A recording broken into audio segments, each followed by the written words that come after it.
नारळी पौर्णिमेसाठी ना वेगळा भात शिजवायचा ना जास्तीची मेहनत, फक्त कुकरच्या एका शिट्टीत मस्त असा पारंपरिक पदार्थ करूया। तर मग चला जास्त वेळ न वाया घालविता लगेच आपण आजच्या रेसिपीला सुरुवात करू। तर सगळ्यात आधी तर काय केलं, एक वाटी ओला नारळ किसून घेतला। तर नारळ किसता वेळेस मध्यम होलच्या किस्तीने किसून घ्यायचा, त्याची मी पाट काढून घेतली नाहीये, तुम्हाला जर का काढून घ्यायची असेल तरी सुद्धा चालेल। आता हा भात पटकन तयार होण्यासाठी डायरेक्टच कुकरमध्ये प्रोसेस करतोय। तर त्यासाठी काय केलं, कुकरमध्ये एक मोठा चमचा साजूक तूप गरम केलं। तूप आपल्याला व्यवस्थित गरम करून घ्यायचं। नंतरच यामध्ये 5 ते 7 बदामाचे तुकडे अशा पद्धतीने करून घेतले, ते घालायचे। 10 ते 12 काजूच्या पाकळ्या त्या सुद्धा ह्यामध्येच मी घालून घेतल्या। 5 लवंगा घातल्या आणि आता आपल्याला हे व्यवस्थित काजू आणि बदाम तळून होईपर्यंत तळून घ्यायचं। तर इथं तुम्हाला दिसत असेल काजूचा हलकासा रंग बदलला गेला। लगेचच यामध्ये घेतलेला किस घालायचा आहे। तो तुपावरती परतवून घेतल्यामुळे काय होतं, एकतर भातामध्ये नारळाची चव छानपैकी अशी उतरते। तर आता हा किस तुपावरती घातल्यावरती काय करायचं, 2 ते 3 मिनिटं हा सुद्धा आपल्याला परतवून घ्यायचा। तुम्हाला इथे दिसत असेल हलकासा किस रंग बदलल्यासारखा दिसतोय।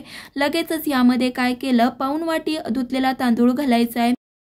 तर हा तांदूळ बासमती नव्हता, त्यामुळे लगेच हा धुवून ह्यामध्ये घातला।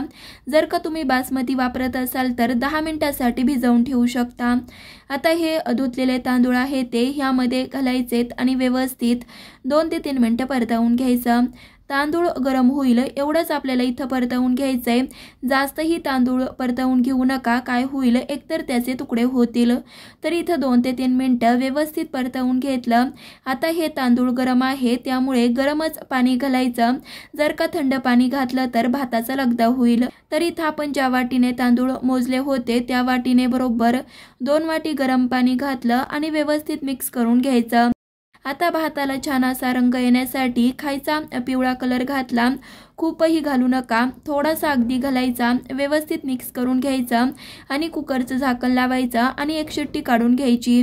जर का तुम्ही हा भात पातेल्यात किंवा कढईत करत असाल तर 10 मिनिटांसाठी झाकण ठेवून शिजवून घेऊ शकता। एक शिट्टी काढून घेतली आणि पूर्णपणे वाफ मनाने जाऊ दिल्यावरती झाकण उघडलं तर इथं तुम्हाला दिसत असेल व्यवस्थित हा भात आपला शिजला गेला। आता ह्यामध्ये काय करायचं, जेवढे आपण तांदूळ घेतले तेवढाच गूळ घालायचा आहे।